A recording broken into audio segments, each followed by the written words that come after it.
Well, hello and welcome to Disappointment. My name is Derek Montia, right here on the PHNX D-backs show, occasionally known as your mayor of disappointment. This is my vice mayor of disappointment, also known as Thunder Sad Jesse Friedman.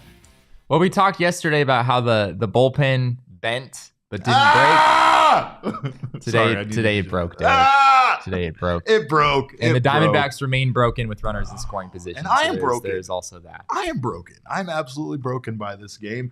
For those of you that joined us for a watch-along, Jesse and I did not pee for a very long time. And we did that in hopes of I went win. the entire watch-along. He went the entire game. He didn't even move from his chair I the did whole not time. take a bathroom break for 3.5 hours. Jesse is an absolute robot when it comes to watching baseball, and we could use him out there because the Diamondbacks, not so good today. We will start, though, with saying we were worried very much so that we were going to curse Zac Gallen, and Zac Gallen did not blow up. He did not have a bad day. He didn't have a great day, but Zac Gallen was still effective, even when you could tell Zac Gallen wasn't Zac Gallen.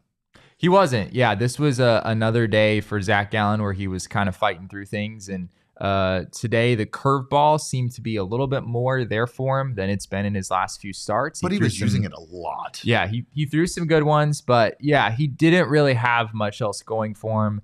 There were some good cutters thrown in from time to time. The changeup just continues to not really be an effective out pitch for him as it's been over the last few weeks. So yeah, Zac Gallen continues to be kind of fighting through some of this situation where he just doesn't really have his best stuff, and he hasn't for a while. And kudos to him today. The D-backs did not lose this game because of Zac Gallen. Correct. He theoretically could have escaped this game without giving up any runs if Kevin Ginkel had been able to strand those two that he left on base in the sixth inning. Correct.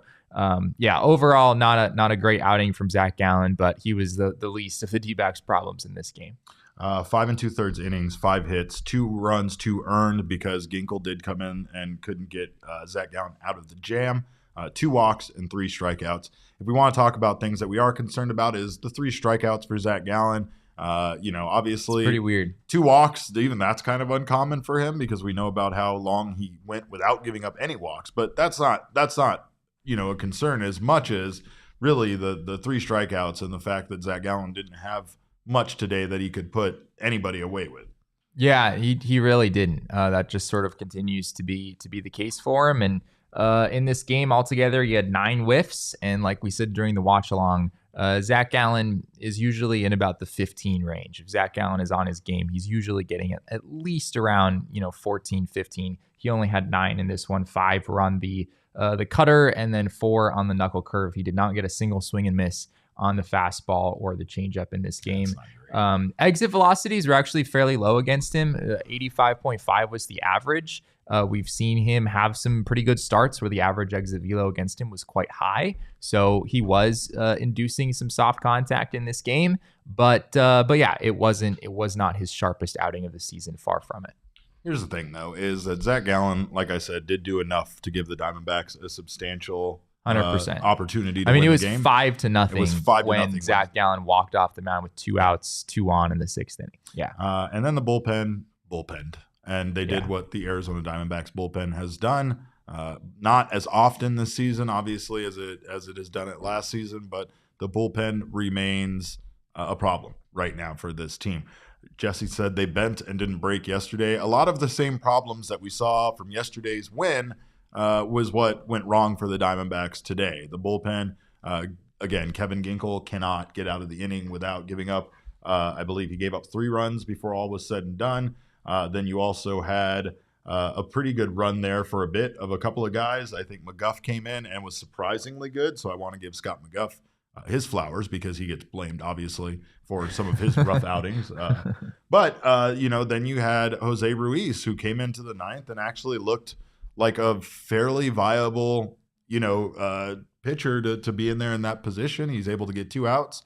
Believe he was, down to the last out and just couldn't get the job done. Gives up a single. Trey Turner, who absolutely has struggled at the plate. If you watch the watch along, how much shit was talked about Trey Turner, and of course he made us. He made us pay. And we're blaming it all on Sean DePaz, by the way. So shout out Sean DeLoss. Sean DeLoss, of course. But that's going to stick for probably man, quite a while. Well, the losses stick for quite a while sometimes, but just one out away from the sweep. Jose Ruiz can't complete that. He also blows up in the 10th and ends up they had a weird approach to the 10th. I know a lot of people probably hated what Torey Lovullo did, walking Kyle Schwarber intentionally out of the gate. Then a wild pitch moves everybody up, and it was pretty much a foregone conclusion at that point that they were going to score. Yeah, I think the Kyle Schwarber intentional walk makes sense because at that point in the game, the D-backs didn't score in the top half of the 10th, so you're in a walk-off situation. All that matters is the lead runner, right? So you can stack up base runners behind the lead runner. And not a lot of speed there with Schwarber, obviously, because he runs like a toddler. He would be like a guy you could get into force out pretty easily. So I think that move did make sense. What was inexplicable in the 10th inning was really that Jose Herrera clanked a pitch. It was a pass ball. It was not a wild pitch. The pitch was not in the dirt. There was another situation in the game that was similar. I think that pitch was in the dirt, but it was a play that Jose Herrera probably should have made. And there was another play where he and Emmanuel Rivera miscommunicated on a infield pop-up and foul ground and were not able to make the play there. So Jose Herrera is on the D-backs roster because of his defense. Kudos to him for being better offensively this season. He did have a double. He did score a run in this game. But yeah, it was a really, really rough game for him in those last few innings defensively when that's really supposed to be a strength of his. And at that point, Derek, the game is, I don't want to say the game is over. I don't want to say the game is decided because of that clank. But first and second, nobody out in extra innings is very different from second and third, nobody out. Yeah. Once those guys get up to second and third, all right, you're basically just going to walk the next guy, set up the force out again, which they did in intentional sort of a style. Then you've got the bases loaded, nobody out. And it's like, all right, somehow this went from runner at second, nobody out, to bases loaded, nobody out, with the Phillies hitters doing absolutely nothing, right? Schwarber was intentionally walked. Jose Herrera made that mistake. Yeah. They walked the next guy. The Phillies hitters did absolutely nothing until the walk-off hit, which granted, that was well hit. I think that was probably going to be over Pavin Smith's head no matter what, or at the very least a sacrifice fly. So that was really the one thing that the Phillies did in the 10th inning to deserve this win. And the other side of this is the D-backs offense just went silent. It was absurd. It's something we've kind of seen this a few times, right? Where the D-backs jump on teams early, they get a big lead,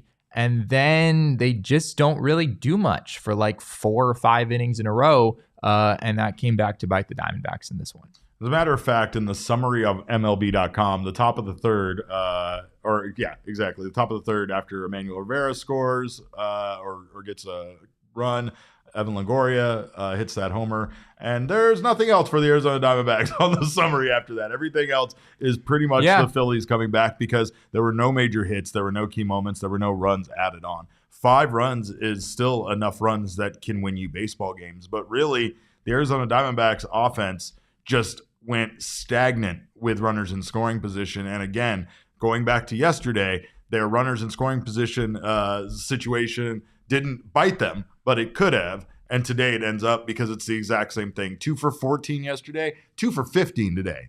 2 for 12 on Monday. I mean, it's kind of a thing. And I want to make sure that I emphasize this isn't as much about not getting hits with runners in scoring position. It's about not having productive outs with runners in scoring position. Right, not moving runners up, not bunting guys, sack bunts, sack flies, anything that actually helps manufacture a run, which the Diamondbacks right now are not doing well, but we feel like they're very capable of with the speed they have and just their ability of what they used to do, right? The create chaos moniker that they had early on in April. Really, they're not creating chaos anymore. Today's runs were doubles and guys on base and Longoria's home run, but for the most part, they didn't do much to manufactured runs. It felt like they went into coast once we got to that 5-0 lead and then just couldn't get it back going again. Baseball really is one of those sports, as corny as it sounds, where you have to stay in a groove. It's the reason why, if you want to question something about Torey Lovullo, one of the biggest things that I've always had a problem with is him giving guys days off when they're in the middle of a hit streak, like Lourdes Gurriel is, who is on a 16-hit streak currently, and they give him the day off when they have a day off tomorrow. The Diamondbacks could have used Gurriel's bat in the lineup today, and I feel like it was one of those overestimated things. The lineup today probably wasn't enough to win a game against the Phillies when we looked at it early on. Torrey chose to sit a number of guys, but they still were able to put forth a solid effort and get a substantial lead that they just weren't able to hold on to. And when I say they, I mean the bullpen. Like, the bullpen really just blew up today, like we've seen them do, unfortunately, in the past, and just not be able to do what their job is. Keep the game. Try not to let this thing get out of control. I mean, there's a lot of situations where they could still have given up one run and the game would have been fine. The Diamondbacks still would have won, but the bullpen just gave up just critical runs at really bad times late in the game. Diamondbacks had no answer offensively. No, they didn't. And a couple things. So first of all, the hitting with runners in scoring position stuff, that's going to be streaky over the course of a season. Absolutely. So honestly, the D-backs have kind of, I think someone said it in the comments, they've sort of just had, Connor said, very sudden and hard regression to the mean. Yeah, that's basically what's happened. And honestly, their numbers with runners in scoring position for the season, I don't think are bad. I'd have to look at them, but I have to look at them again. But with how good they were in April, this has just been kind of a regression to the mean. It's not like the D-backs have some massive runners in scoring position problem. That's going to be streaky. But that's no excuse for having bases loaded, nobody out in the 6th inning and not being able to score a run. Yeah. You don't need a bases clearing double in order to score a run. You just need a sacrifice fly or, some of these things that we're talking about. You can manufacture runs in other ways. The other thing regarding the bullpen, no secret, Andrew Chafin and Miguel Castro were not available for the D-backs in this game. And that's big for them, right? They needed both of those guys each of the last 2 days. Both of those guys had pitched in 3 of the last 4. You have to respect Torey Lovullo's decision not to go to either one of them. And we talked about it on the watch along in the 6th or 7th inning. It was like, all right, you don't really want to see this game get too close because the D-backs might have a hard time nailing down a close lead late in the game. And sure enough, you've got Jose Ruiz coming in the 9th inning, who has pitched quite well for the D-backs since coming over from Chicago. But Jose Ruiz is not a closer, right? Jose Ruiz should probably not be your 9th inning man. Your high leverage situation It's guy. Just not an ideal situation. They almost were able to sneak out of this one, getting away with it. But at the end of the day, not having, if the D-backs have Castro and Chafin, they probably win this game, but you can't have those guys pitch every single day. You need a little bit more depth back there. And I'm sure as we approach the trade deadline, that is something we'll be talking a lot about in the next couple months. Absolutely. And I don't know what to say other than this one was just a terrible loss, really, when it comes down to it. There's few things to say. The Diamondbacks bullpen shouldn't have been put in that situation. Maybe Torey Lovullo should have gone to Austin Adams. Well, we were excited to see him at some point. They never utilized him out of the bullpen, maybe thinking this game might go longer. Baseball games don't go long very much. They don't go past the 12th inning these days with the ghost. They did have they had Luis Frias back there too, who I think could have given right. them some length. So yeah, maybe for the 10th inning you could make a case D-backs could have gone to Austin Adams, but yeah, I mean Jose Ruiz didn't necessarily make all that many mistakes in the 10th inning. It was just there were runners at 2nd and 3rd, nobody out. Yeah. And that's a pretty tough situation to work your way out of as a pitcher. We could dwell on the negatives all we want, but we want to give some positive. And of course, the man that deserves our king snake is the guy that didn't even play today. Lourdes Gurriel with a .556 batting average. Again, extends his career high hit streak to 16 games. And again, did not play in this game. We were actually a little worried that he might get thrown in as a pinch hitter. Maybe the Diamondbacks could have used his bat, but it would have kind of sucked to see his hitting streak end due to just one pinch hit at bat, which is possibly what could have happened there. But yeah, it would, but also like you want to win the game. You want to win the game more than you want to turn Lourdes Gurriel Jr.'s hit streak into 17. So yeah, and I don't know if the D-backs, though, to be fair, I don't know if the D-backs had any like ideal clear-cut spots to go to their bench. Where it would have given him an advantage by bringing him in. Yeah, you could make a case like Nick Ahmed probably once the lefty was taken out of the game. I know he has these weird reverse splits, but that's probably not going to hold in the long run. You probably could have put in Geraldo Perdomo to play shortstop the rest of this game. I mean, there's Jose Herrera coming up against, I think Gabby Moreno is obviously the better guy offensively there too. So the D-backs very much went with the so-called B lineup in this game, and you kind of have to do that on some level. But maybe there's a way to stagger it a little bit more, so you don't have Moreno and Gurriel and Perdomo out of the lineup in the same day. There's a lot of guys struggling right now. Nick Ahmed is obviously struggling. Josh Rojas is struggling. Christian Walker is struggling. I mean, and a couple of these guys you're not going to take out of the lineup, but it feels like Ahmed is one of those guys that, really at this point should back up Perdomo with the way Perdomo is playing. It's not to say Nick Ahmed isn't going to get any playing time. And right now the Diamondbacks, I don't really think have any prospects with Blaze Alexander being injured that they could potentially call up as a shortstop for the time being. So it feels like Ahmed's going to at least need to stick around in a backup role. But I feel like that might be a little bit better of a situation for the Diamondbacks because Perdomo's splits aren't that dramatic either for himself. And Perdomo's just been a very productive at bat. They talked on the broadcast yesterday about how he's also been a very vocal cheerleader for this team and a leader out there at shortstop. And, Perdomo's very young to be showing that level of maturity. So I personally, much like many of you, would like to see him get more playing time.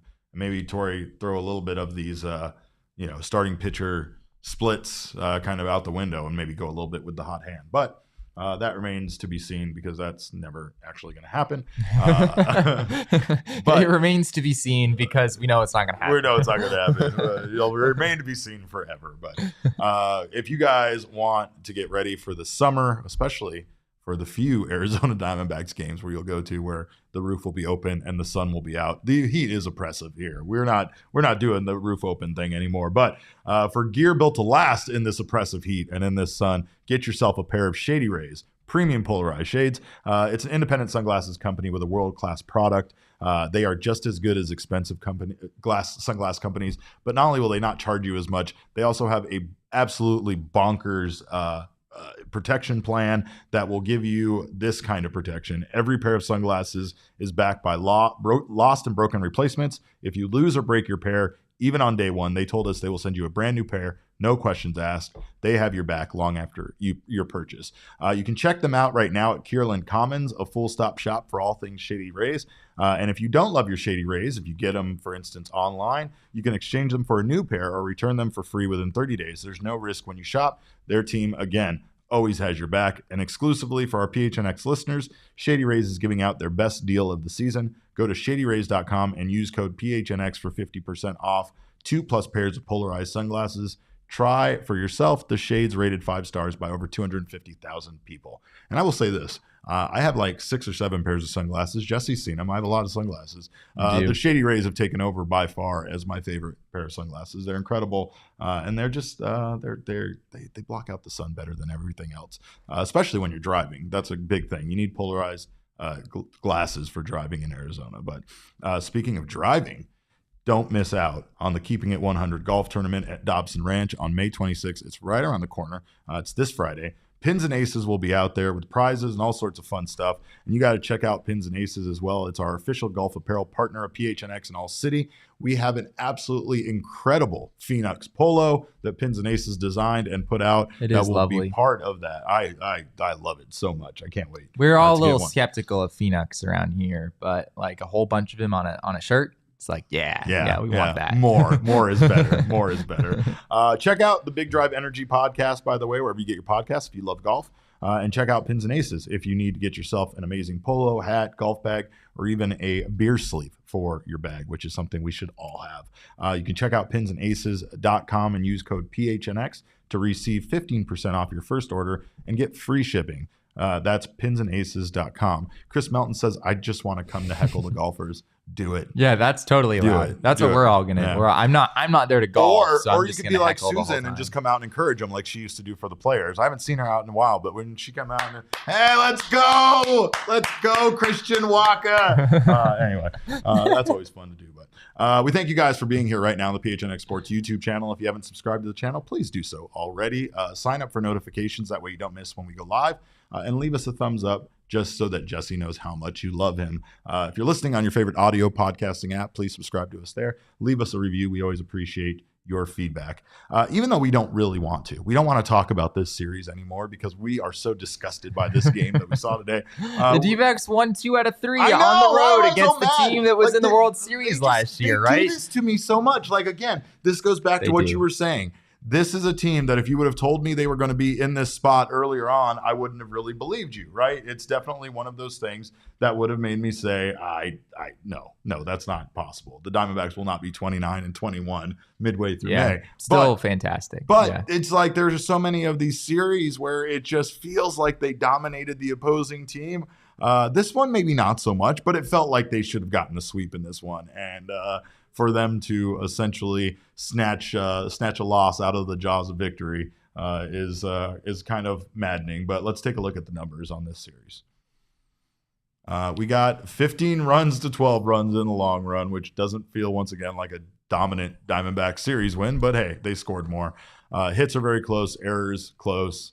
But, yeah, the relief pitching ERA really tells the story. And, of course, also, like we said, the runners in scoring position, they were just bad in this series. Flat out bad. Yeah. I mean, this is kind of the story of the D-backs right now, right? It's the starting pitching has been pretty good recently. The bullpen has been this just sort of okayish, and the hitting with runners in scoring position has been awful, right? And that's kind of what happened in this series. D-backs still, I think there's a world in which maybe the D-backs aren't able to win yesterday's game, but they do win today, and everyone's happy because they took 2 out of 3 from the Phillies. On the whole, this is still a good outcome for them. But the D-backs have, like we said earlier, the D-backs have left some games on the table this season. I think back to that A's game last week that we talked about earlier. That was a meltdown of horrific proportions, and there was a similar one against the Washington Nationals in that series finale. The Diamondbacks lost that game 9-8. The series finale against the Miami Marlins on Wednesday, May 10th. That was 2 weeks ago today. The D-backs lost that game by a run. It wasn't quite the blow up that this one was, or that some of those other games have been. But it's this weird thing where the D-backs are winning so many games, and yet it feels like there are these games that they really should have won that they just weren't able to come away with. The bullpen, when it has blown up, it has sort of done so in dramatic fashion. And the D-backs haven't necessarily had those kinds of wins themselves. They haven't necessarily had games where they were trailing by 4 or 5 runs going into the 7th inning or the 6th inning, and they're able to come away and find a way to win, right? Most of the games that this team is winning, they're kind of winning from the beginning, and they're able to just kind of hold on all the way through, which is a credit to their position players and how good a lot of those guys have been. But yeah, for being a 29-21 baseball team at this point in the season, I think they've caused a little bit more anxiety and frustration than teams that are this successful probably normally would have. Well, the Diamondbacks move on, but in the meantime, you can check out our friends at Circle K. Their road trip ends, but your road trip doesn't need to end. We're excited to partner with our friends at Circle K. You can check them out for your best coffee, beer, and snack selection, premium gas, and don't forget in-gas entertainment. This guy right here. Stock up at Circle K, America's third stop, with Polar Pops because they're enjoyable. And of course, get their iced coffee for $1.89. You can get Red Bulls 3 for $8, Monsters 3 for $6.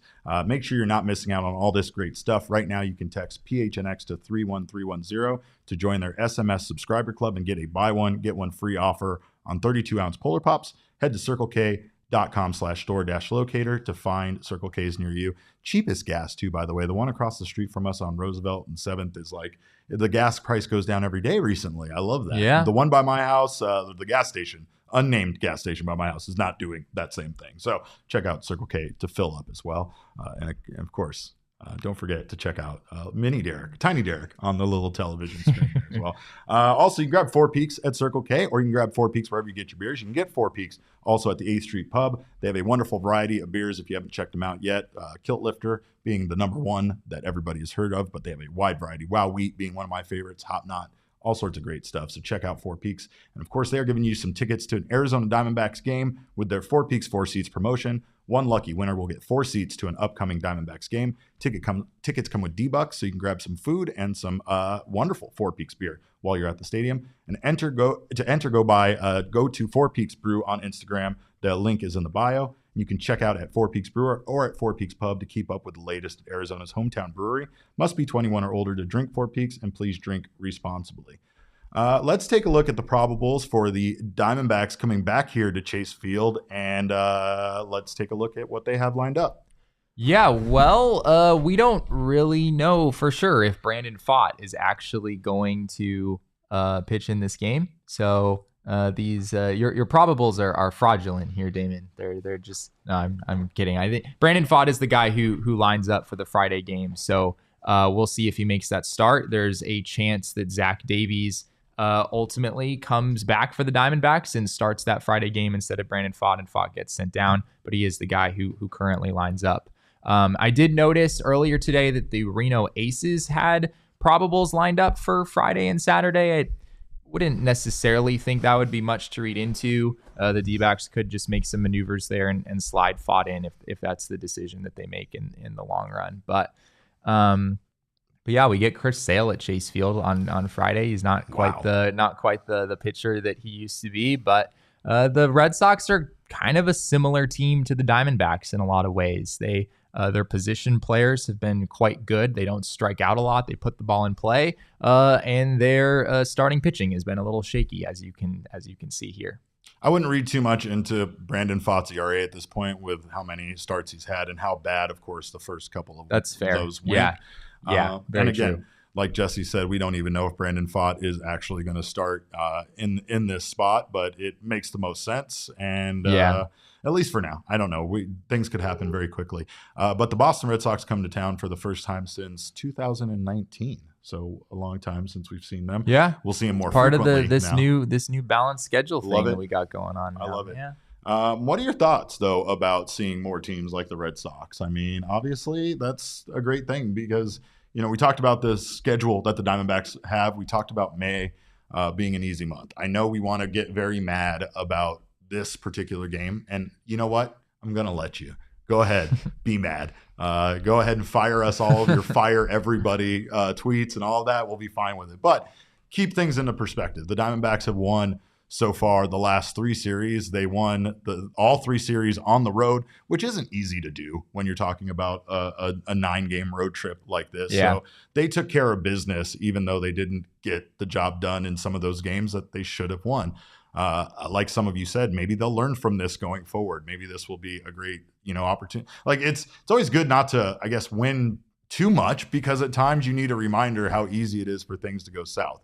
The Diamondbacks still have to figure out their bullpen, right? And of course, today the biggest thing was they didn't have all hands on deck, right? I think that they probably would have gone to different guys in the bullpen, like Jesse said, if Chafin and Castro were available, but they weren't. So now we're in a position where the Diamondbacks really, are going to have games like this where they don't have a choice but to kind of go out there with their B lineup and do everything they can to win. It's good for some of those guys to still, get that experience. I mean, even the bullpen arms that aren't going to be used normally in high leverage situations being used in situations like this.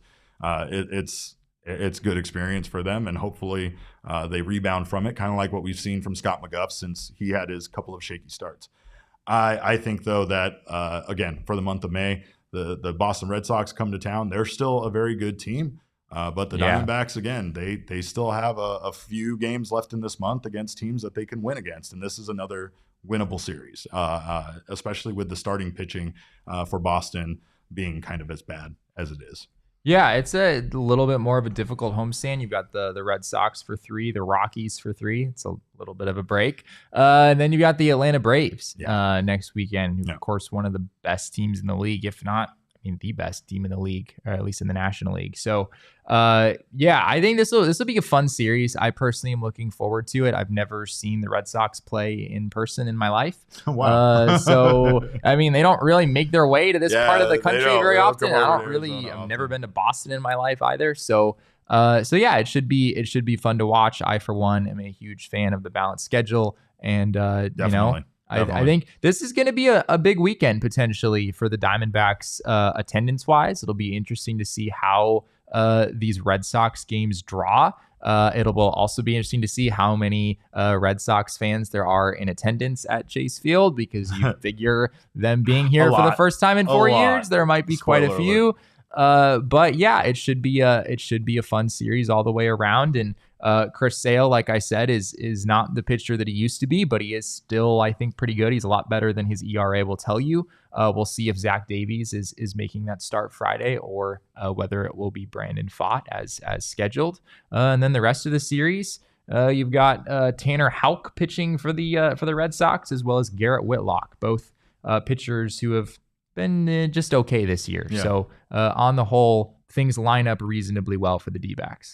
Let's take a moment, though, to look beyond that, because like you said, they do have the Rockies for 4 games after that. So they can really finish the month out strong with that 4-game series against a team like the Rockies and end May on that high note. And looking back on it, like I said, with the exception of that series loss to the Marlins, the Diamondbacks took care of business in the month of May, even if they weren't able to complete a sweep in April or May. But they start June off hot with that series against the Braves, and then they end it pretty hot with a series against the Rays. So, but in between there, again, June has a lot of winnable series. When we talk about beyond the Braves, we have the Nationals, the Tigers, the Phillies. It's really not bad. Yeah. Guardians, Brewers. Brewers are a bit of a tougher team, but then they have the Giants right before they go head to head with the Rays. So, like, again, the Diamondbacks need to take care of business in a similar fashion in the month of June. Beyond that, things get fairly more difficult in July and August. So this is the time for the Diamondbacks to stack those wins before they have to take on, the Mets and then the Blue Jays and the Braves, all in very close series in the month of July. So it's that time. The Diamondbacks, that's why games like this hurt so much, and that's why the loss to Oakland hurt so much. Both of these losses were very similar, where the Diamondbacks were up by 5 runs or more in both games, 5 runs in both games, actually. And then they just couldn't end up closing the door. These are the kind of games that if they end up missing out on the playoffs when September comes around, that these are the games that are going to hurt that they didn't win.